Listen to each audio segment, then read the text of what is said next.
All right, so good morning or good afternoon, everyone. My name is Jesse, and I am with Exploring by the Seat of Your Pants. For those who don't know, we are all about bringing conservation, adventure, and science into classrooms around the globe.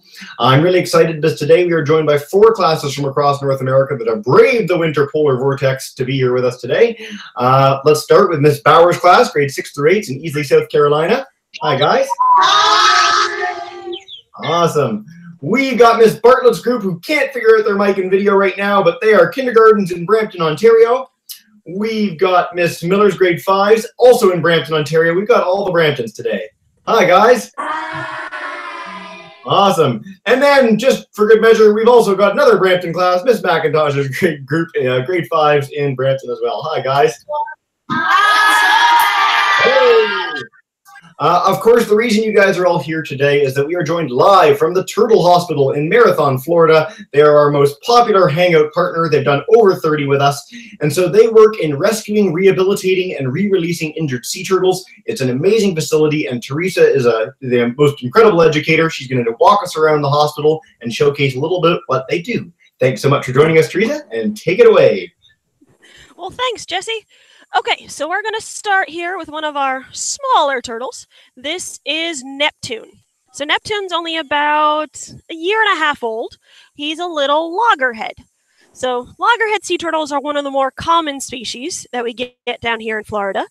And they get their name because they typically have a very large head, especially as he grows up.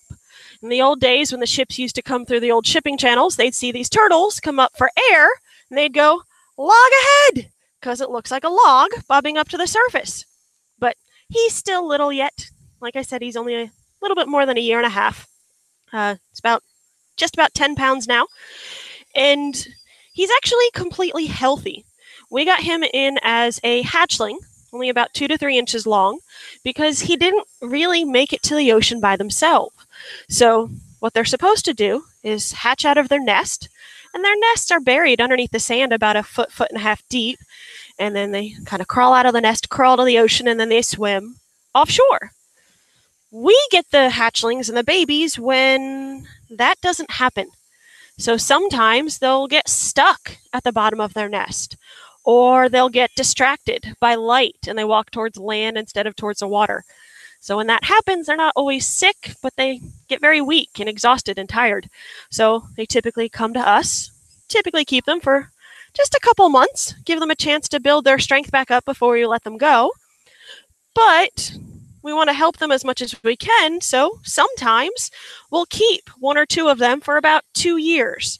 Give them a chance to get a lot bigger, a lot healthier, a lot stronger, so that way when he does get released, he'll be much better able to survive because he'll be bigger and healthier and stronger, less likelihood of being eaten. Because at this point, he's only about 10 pounds, but when they're first born, they are tiny. So I do have a couple little guys. So these guys are only about 2 months old. So kind of give you an idea. A lot smaller than my hand. It's a little bit chilly, so I can't pick them up out of the water because we want them to stay warm. Because, well, it's chilly for us, chilly for the turtles. The air temperature today, the high is only 67. But the water is 75 degrees. And that's typically why the sea turtles like Florida and the Keys so much, because they like being warm. Sea turtles are reptiles, so they're cold-blooded. They get their body temperature based off of their water temperature. So we always get them down here. But these guys hatched out of their nest, but didn't make it to the water. We have 6 of them. And so the only way to really tell them apart is we put a little paint pen and we write a little number on their back, because otherwise they look kind of identical. But we're going to keep them for just a little while longer, wait for the weather to warm up a little bit. So probably a little bit closer to spring. And then we'll let them go. But typically we try to release our turtles close to where they were found, if that's possible, or we'll release them where they're supposed to be. So for these guys, they were found on the beach, which once they get a little bit bigger, they're not supposed to be on the beach anymore. So we'll take them offshore to the Gulf Stream, find them a nice patch of seaweed, and that's where they kind of hang out for the first few years of their life. So when they get released, that's where they'll go. But these are our littlest guys. But our patients typically have their own tanks, or the smaller tanks, but are permanent residents. So the turtles that are now completely healthy, they just can't survive on their own anymore in the wild, get to hang out in our big pool. So it's a 160,000 gallon saltwater tidal pool. So it's connected directly to the ocean. So it's tidal, it's got fish, it's got kind of everything that they need, because these are the turtles that can't survive on their own. They cannot be released, mainly because of a flotation problem called bubble butt. So we'll start with this guy. This is Kent. So Kent is about 180-pound green sea turtle. So the green sea turtles are the other common species that we get. And even though they're called the green turtles, they're not actually green. They're brown. But they get their name because they're primarily herbivores. So in the wild, they eat lots of seagrass and algae. Here, they get a lot of romaine lettuce, kale, green peppers, green stuff. And they eat so much green stuff that they're fat. Their insides turn green. So it's kind of like you are what you eat. Just be glad it doesn't work that way for us, because we'd be all kinds of different colors.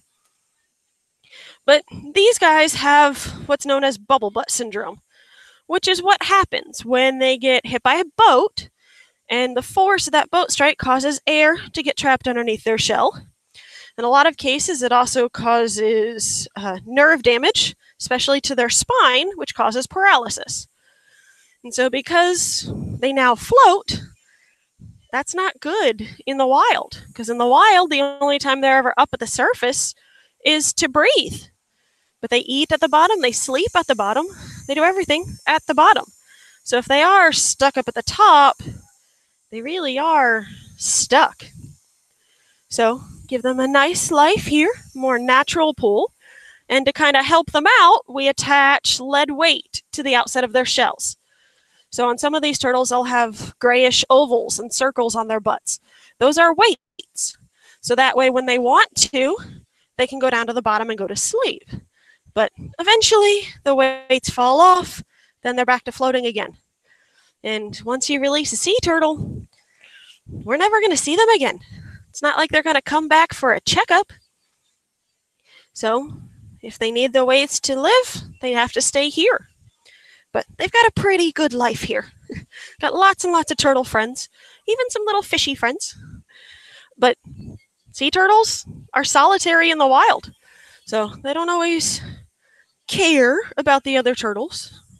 It's not like they go to school or they travel in groups. So that's something that the movie Finding Nemo got wrong.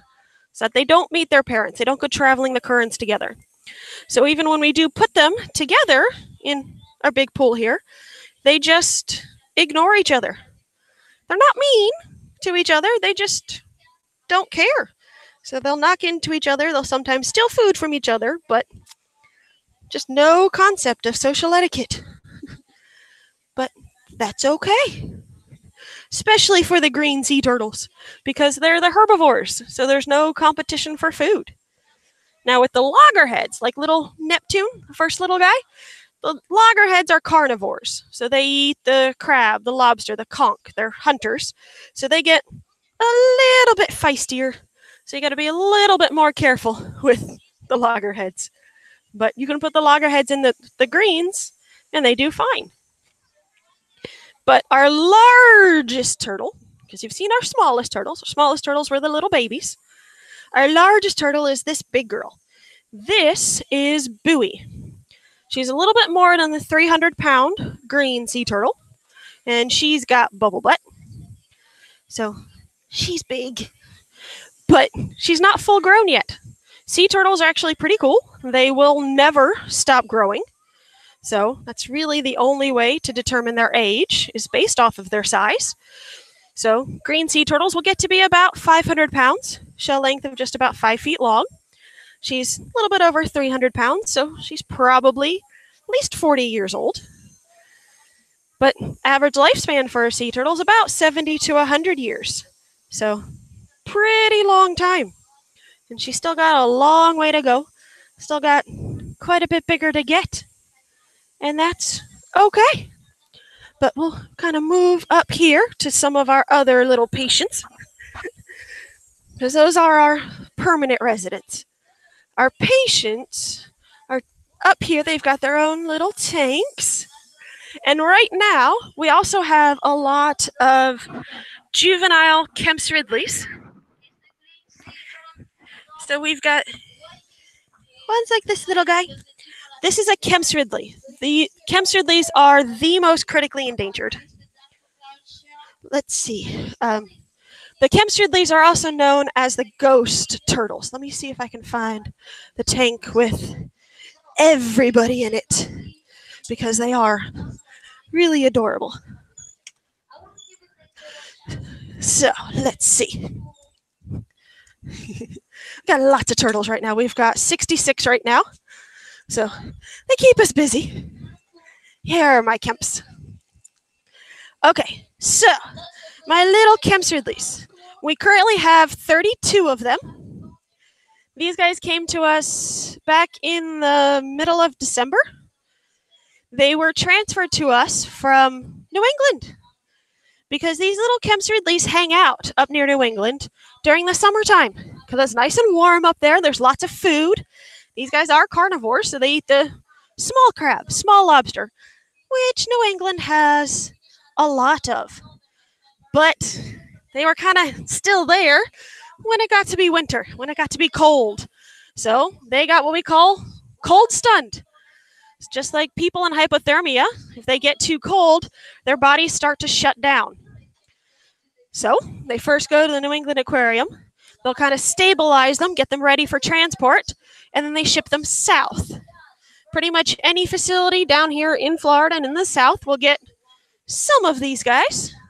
How many depends on how much space you have. So we ended up with 32.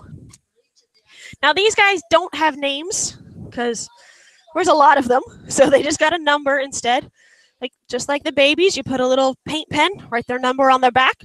That way you can guarantee that you're giving the correct medication, everything that the turtle needs to the correct turtle. And before they get released, we'll make sure that we rub that off. But this little bunch are ones that are doing a lot better. Some of them, when they came in, had pneumonia or had little cuts and scrapes and abrasions from getting tumbled around in the surf. But they've been here for almost a month and a half. So this bunch is doing really good, off meds now. So we're kind of waiting. They got to get their final checkup from the veterinarian. And then hopefully that goes well, and then they can go and be released. But just like with the babies, where we're not going to release them where they found, because we try to release them back in New England, it's still cold up there. So they'll go where they're supposed to be, which is offshore in the Gulf Stream. So the big current in the middle of the Atlantic Ocean. So they'll go to the Gulf Stream offshore of Florida, where it's still pretty warm, especially turtle-wise. But the Kemp's Ridleys, these are the most critically endangered species. So we don't see them too often. And the Kemp's Ridleys are kind of cool because their coloring is very different. Whereas the loggerheads and the greens are typically more brownish. The Kemps, when they're juveniles, they're kind of a darker gray on top and kind of white on the bottom. And then when they grow up, they pretty much turn all white. They are what's known as the ghost turtles because they are very lightly colored and they tend to look like a ghost. But at this point, they're still kind of colored to be offshore. It's what's known as counter shading. So they're dark on top, light on the bottom. Because when you're out in the ocean and you look down, it's very dark. So their tops are dark. But if you're under the ocean and you look up, it's very light. So their bellies are white. Same reason why a lot of sharks and fish, even penguins, are colored the way they are. It's how you can camouflage to open ocean, camouflage to pretty much nothing. And then once these turtles grow up, they're no longer offshore. They're going to be more in the Gulf of Mexico, the Caribbean, so places that are not nearly as deep, that have a kind of muddy, sandy bottom, which is a much lighter color. So that's when they turn that kind of whitish color all over, so that way they can blend in a little bit better, which the Chemsturleys are the ones that do that the best. Everybody else, they do have slight color changes throughout their life, but nothing nearly as dramatic. So let's see. So kind of give you an example. Like this is one of our juvenile greens. This is Cardi T. She came in just about a month ago, the very end of December. So she was found by some boaters. It's actually typically how we get most of our turtles, from the boaters and the fishermen. So the people that are out there on the water, they see one of these turtles that doesn't look normal, and then they call us. One of our rehab staff is always on call, so we have an ambulance. We'll go pick the turtle up. And then as a thank you for them rescuing that turtle, then we give them a chance to name the turtle. That's why some of our turtles have some very interesting names. So Cardi T was named because people that found her, when they were on the boat, they had been listening to Cardi B. So Cardi T. But the turtles, they're not like dogs. They don't respond to their names. So the names are really just for us. But she's juvenile green. She's about 20 pounds. And she was hit by a boat. So just like animals on land have to worry about cars, animals in the water have to worry about boats. But luckily, hers was not that bad. Just one little propeller strike down near her butt. So what you do with wound care, anytime you get a cut or a scrape, no matter what you are, people, dog, cat, turtle, so you want to keep it clean, you want to keep it covered. With sea turtles, it's not as simple as just sticking a Band-Aid on it. So what we use instead is kind of bone cement, almost like an epoxy. So she does have a little kind of grayish white thing right down near her butt. And that's what that is. And then every few days it gets removed. We clean it out, let it sit for a little while, let the medication kind of seep in, and then we cover it back up again before she goes back in the water. But it just needs time to heal, because their shell is bone. So it heals, it grows as they grow. It'll never fully regenerate, so she'll always have a scar, but that's okay. Scars are a part of growing up. But bone does take a little bit longer to heal, just like it does with people. So she just needs a little bit more time, probably at least another month or so. But we'll kind of see how it goes. But once that is completely healed, she's getting out of here. She's getting released. And then we'll go to one of our bigger loggerheads. Of course, she's sleeping at the moment. So sea turtles don't have the same set schedules like we do. It's not like sun is up, they're awake. Sun goes down, they go to sleep. So they just kind of sleep whenever they're tired. They just take little cat naps. And when they are sleeping, they can hold their breath up to about 5 hours. So this is Lady Bradley. She's about a 150-pound loggerhead. So if she decides to pop her head up, you'll be able to see her big, giant loggerhead head. But I don't know where in her nap cycle she is. But she came in back at the beginning of November. She was found entangled. And sea turtles, they don't have fingers or thumbs. So when they do get entangled, whether it's in fishing line or crab traps, lobster traps, nets, anything like that, they can't always untangle themselves. So in her case, she had been entangled for so long around her left rear flipper that it had pretty much killed the flipper. So it was necrotic. The flipper was dead. So we had to amputate what was left of that flipper. So she only has 3 flippers now. But that's okay. She'll still be able to be released. She'll always look a little bit different, just like a three-legged dog. But just like a three-legged dog, still be able to do everything normal. She just has to learn how to adapt. And so far, she is doing awesome. Not that we were expecting any different. But before she gets released, we've got a couple of larger tanks, about 30,000 gallons.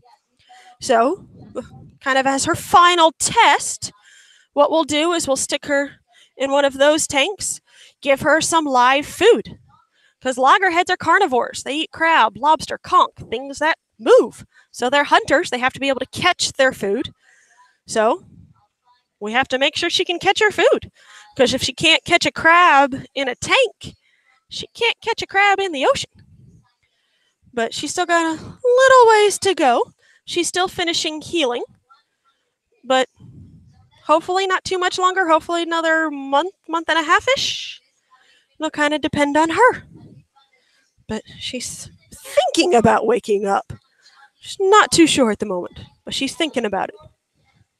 And then when they do get released, they do get tagged. So they get a flipper tag, so a simple metal tag attached to the backside of each front flipper, and then a pit tag, little microchip goes in the back of their neck, shoulder area. So that way, if they ever do pop up anywhere else throughout the entire world, we know who they are. But we don't get too many repeats. Out of the 1,600 turtles we released over the past 30 years, only 3 have ever come back, which is kind of a good thing. We don't really want to see them again. Very cool. Okay, let's do some questions. This is great. Thank you so much, Teresa, as always. It's funny, actually, you just answered the very question that we got online. So it's good to see that a class is asking questions online. And if you're watching on YouTube Live, you can type in questions. I will pass them on. But let's dive in right with our classes that are live with us. We'll start with Miss Bauer's group. If you guys have a question, come on up. Okay, Kamari. All right, I think Kamari has a question. How can the turtles defend themselves from like sharks or predators? Well, it's not like a turtle is going to attack the shark. Like, turtles aren't built that way. But their shell is their main defense because that shell is bone, so it is very hard. So what a sea turtle will actually do is when they're getting attacked by a shark is they'll twist and they'll turn. They'll keep either their back or their belly to the shark. So that way it's a lot harder for the shark to bite them. Think about trying to pinch your hand. You can pinch the side of your hand very easily, but you try to pinch the palm of your hand, it's a lot more difficult. And so that you'll sometimes see a turtle come in, they'll have little scratch marks all over their back, all over their belly, and that's from a shark attack. But if a shark does get like the edge of the shell, especially depending on the size of the turtle, the size of the shark can bite through the shell. So like, look at this little Kemps. He's got a little chunk taken out of the edge of his shell. That's because something bit him. And it all kind of depends on how much of the shell gets gone as to how well the turtle is able to survive. But luckily for that little guy, just a little chunk, so was able to heal, and he'll be fine. He'll just always have a little notch taken out of the side of his shell. Gives him personality. I love that the moment you were explaining something, the exact right turtle came by to illustrate it. Let's go to Ms. Miller's group. If you guys have a question, come on up.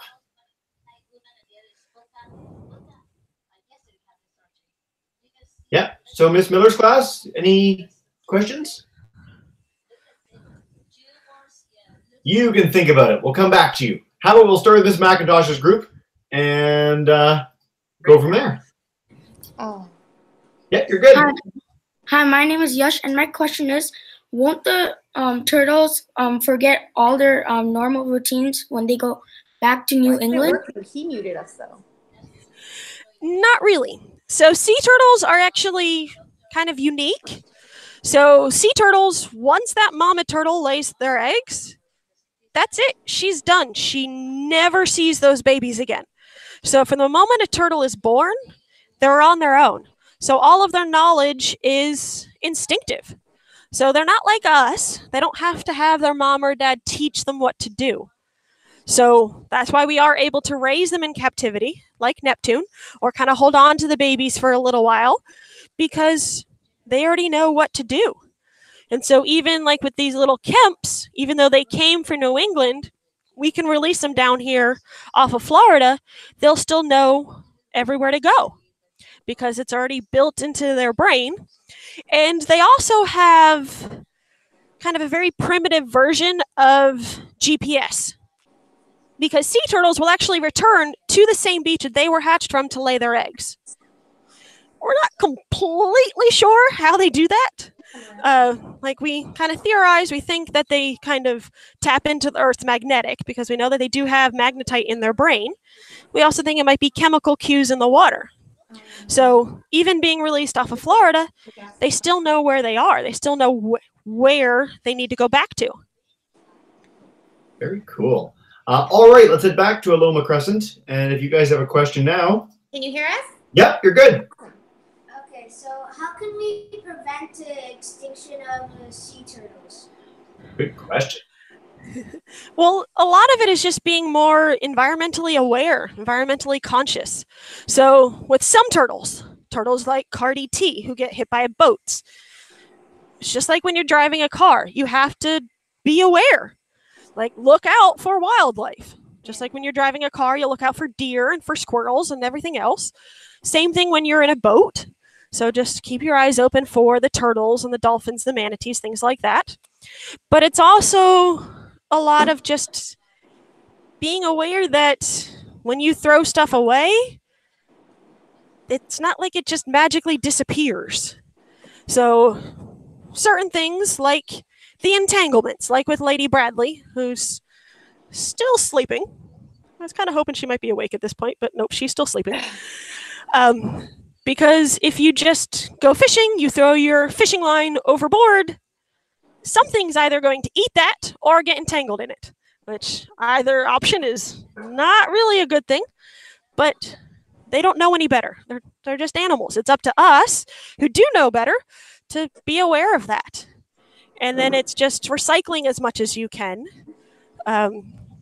Being aware that single-use plastics are not always the best option, because if you use it once and it's done, that's a lot of waste. And even things like balloons. If you let a balloon go into the air, it has to come down eventually. A lot of the time it does that over the ocean. And floating in the water, balloons and even plastic bags look like jellyfish. So looks like food, and these turtles eat it thinking that it's food, and then it makes them sick. So you just have to kind of think and be aware that Earth is a lot bigger than just you. I love that we got that question. I love the message. We actually do a lot of marine plastics hangouts, and you've touched on a lot of really great points, Teresa. I just want to highlight two other quick things. When you get a drink at a restaurant, you can ask to not have a straw. You can drink it without a straw. And when you go to the grocery store, you can use reusable bags, and then you're not making a plastic bag every single time you do that. It helps a great deal, and it helps things like turtles. So, yeah. All right, let's head back to Ms. Bauer's group. If you guys have a second question. Yeah. All right, Justin. What do y'all feed the turtles there? Well, we try to feed them as close to what they eat in the wild as possible. So, like the greens, who are the vegetarians, instead of getting seagrass and algae, because can't really go out to the ocean and just collect that, not for 30 plus turtles, they get other greens. They get romaine lettuce, kale, green peppers, zucchini, things like that. The loggerheads, like Lady Bradley, who's finally up and about and moving around, she would eat crab and lobster and conch in the wild. So here, especially when they're sick, they can't handle that hard shell. So they still get meat, but softer meats instead. So a lot of squid and fish. The little Kemps, who are also the little carnivores, will also get shrimp. But they typically eat about 1% to 3% of their body weight a day. So we end up going through a lot of food. We sort of on that same vein, we got a question from Miss Caesar's group watching online, which is, where do you get all the supplies to help the turtles? So like, where is this stuff coming from? How do you get it? How is it funded? That sort of thing. Well, we are a veterinary hospital. So like all of our medications and medical equipment we get from same places that your regular veterinarian would get their stuff from. Our foods that we feed the turtles, all of our greens, we get some from, they're semi-local. They're on the mainland of Florida, but that's where we get all of our greens because we don't really have farms in the Keys. And then we get all of our squids and our fish from some local companies. But we're funded by people that visit us because we are open to the public. So if you ever find yourself in the Florida Keys, you can come say hello to these guys in person. And it's everybody that visits. So 100% of our admissions, we do adoptions, memberships, donations, and then we also have a gift shop because we are a 501c3 nonprofit. So everything that gets spent here stays here. Outstanding. Yeah, that's great. And yes, not to do a big plug, but you can donate to Turtles if you're keen on that as a classroom, as individuals. I've done it a couple times. It's a lot of fun, and you get to help the work that they're doing there. All right, let's head to Miss McIntosh's group. And if you've been waiting patiently for a while, go right ahead. What is your favorite turtle in the whole sanctuary? Ooh. They're all my favorite. You can't pick just one. It's like trying to pick your favorite type of chocolate. They're all good. Because like some of them, like Lady Bradley's pretty cool because she's huge. She's 150 pounds. We've got, haven't shown you little Hope yet, but Hope is tiny. She's only like 3 or 4 pounds. She's only about a year-old green. She came in, 2 weeks ago? She was found kind of floating. Not really moving at all, very lethargic. We're not really sure why, but something kind of happened or made her exhausted. So it's 2 weeks later. She's eating great. She's swimming great. She's got a little toy in her tank there. That's what that white PVC pipe is. She likes hanging out right underneath it, like scratching her shell on it. And so she's doing really, really good right now. But she hopefully won't be here for too much longer. Kind of just keep an eye on her for a little while longer, and then she'll get to go. But to kind of give you an example, she's just a little bit bigger than my hand. So she's pretty cool because she's tiny. The little ones are always the cutest. All right, we'll let you get away with that one. Although Ferrero Rocher is my favorite chocolate, so that's it. Yeah. We had a question from That doesn't mean the rest of the chocolates are bad, though. They're all good. Ms. Gary's class online wanted to ask, do any of the turtles ever lay eggs in captivity? Not really. So sea turtles, they always return to the same beach that they were hatched from to lay their own eggs. So if we were to kind of give them a nice, pretty fake beach, here they know it's not their beach, so they won't lay. So a lot of times they'll either hold the eggs inside and get sick, or they would kind of just drop the eggs in the water, which would kill the embryos. So we don't allow them to breed or to mate in captivity because of that. And it's not very often that we get a sick turtle coming in that has eggs, because sea turtles have a little bit more control over that process than people do. So a sea turtle isn't going to accidentally get pregnant. So if at the beginning of nesting season, which is May through October, if kind of in the early spring, they don't have enough energy to last them through that summer, they won't lay that year. They'll kind of take that year off, conserve their energy, wait till the following year. Because they'll nest between 4 to 7 times in that one summer, and then they'll take 2 to 3 years off. Very cool. All right, let's head back to Miss Miller's group. You guys have a second question? Come on up. Why are ghost turtles endangered? Well, the ghost turtles, the little Kemp's Ridleys, these are the most critically endangered, primarily due to their nesting practices. So, with everybody else, when it's time for them to nest, they'll go back to the same beach they were hatched on. They'll go in the middle of the night and by themselves go up on the beach, dig the nest, lay the eggs, and they're good. The Ridleys, on the other hand, will do what's known as an arribada, which means arrival in Spanish, but they'll come up all together in the middle of the day and lay their eggs in the same place, on the same beach. So it's kind of more of a safety in numbers versus hiding in the dark sort of thing. But that's good for animals, but not really good for people. Because what used to happen was that the people, the villagers, would go out to the beaches and just take the turtles, take the eggs, and either sell them or use them for food and eat them. Which, if you destroy the mamas and the babies, you destroy the population. So over a course of about 50 years, the nesting population went from, on one beach, went from 40,000 nesting females to about 500, which is not a good thing. So now these Kemp's Ridleys only nest on 2 beaches in the entire world. It's 1 beach in Texas, 1 beach in Mexico. And now, because we know better, now those beaches are very well protected, and it's now illegal to take either the turtles or the eggs, because sea turtles are now an endangered species. But 100 years ago, we didn't know that. So they are doing better. Their populations are coming back, but it takes a sea turtle about 25 to 30 years to hit adulthood, to hit sexual maturity. So their populations don't rebound very quickly. It's just going to take time. Just a quick follow-up on that. Are the populations in Texas and Mexico increasing? Do we know? They seem to be. It's a little bit hard to get exact population counts with sea turtles because you can't go out into the ocean and count turtles. You could try. It's not going to get you very far. So what we kind of go based off of is the nesting numbers, because those are on the beach. You can count them.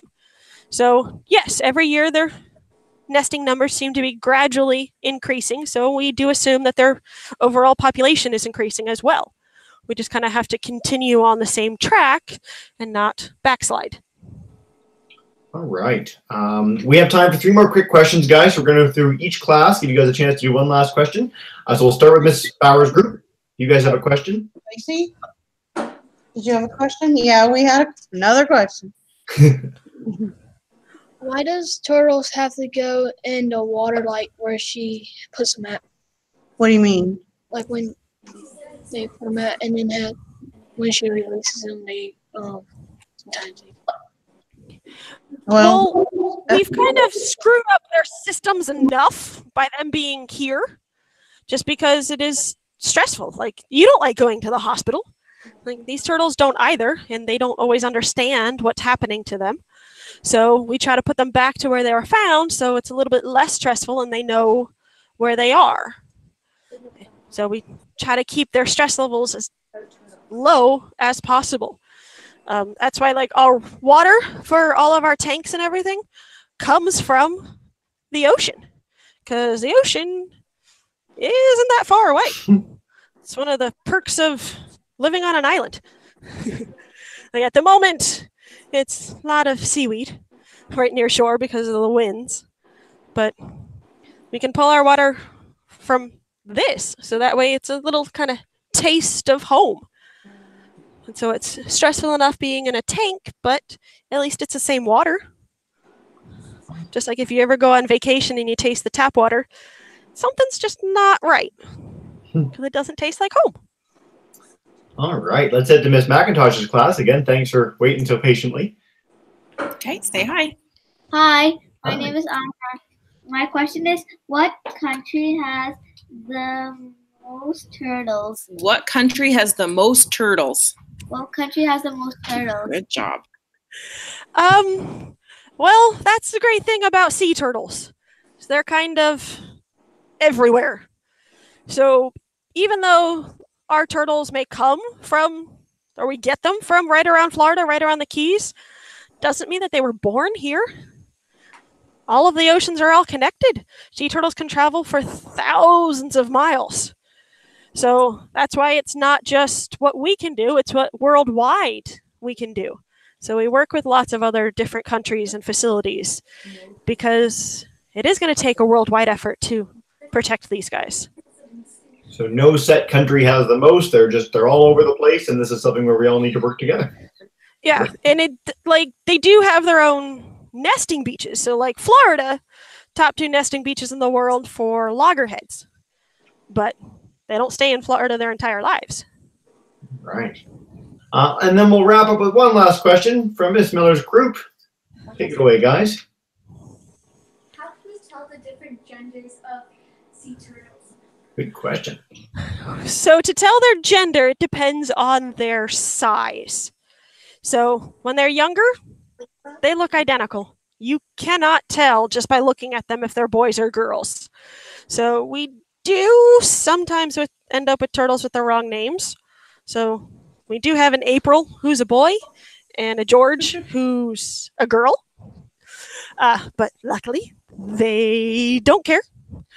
But we'll see if Bowie is awake. Once they get old enough, once they hit sexual maturity, so that 25, 30 years old, then if they're a boy, they get a very long tail. Ooh, and it looks like Bowie is awake. Because Bowie is a boy. Bowie is about 200-pound green sea turtle. So he's a very large turtle. But he does have a very long tail, but it's currently tucked around the back edge of his shell. Really? He doesn't want to do show and tell at the moment. Whereas if they're a girl, so turtles like Lady Bradley, who's adult size but has a very short tail doesn't go past the edge of their shell, she's a girl. But if Bowie would cooperate, he does have a very long tail. But Bowie doesn't want to cooperate. But yeah, you tell by their length of their tail. So big turtle, long tail, boy. But big turtle, short tail, girl. Good to know. And sorry for the uncooperative turtle, but next time we'll have to get him. Teresa, before we wrap up, is there any last message you want to share with the classes just about turtle conservation, things they can do at home, anything else? Just that turtles are awesome. And a lot of the same things we do to help these turtles, like you said, with the straws and the plastic bags and recycling, that helps not just the turtles, but everything that lives in the ocean and even on land. Outstanding. Well, on that note then, so boys and girls, I'm going to demute everyone's microphone in a second. What we do at the end of every hangout is give you guys a chance to say thank you. So Miss Bauer's class, Miss Miller's class, Miss McIntosh's class, you guys are all demuted. You can join me in saying a huge thank you to Teresa for joining us today. Thank you. Awesome, guys. One kid is like super excited. We appreciate you guys being here. For Teresa, it's always nice having you. Thank you so much, and we'll definitely have you back soon as always. And yeah, for all our classes, if you guys want to bring in more classes in the same school for Turtle Hospital Hangouts, we have them fairly regularly. If you want to join us in February for more amazing women in science, we look forward to that. And otherwise, have a wonderful rest of your day, everyone. Thanks again, Teresa.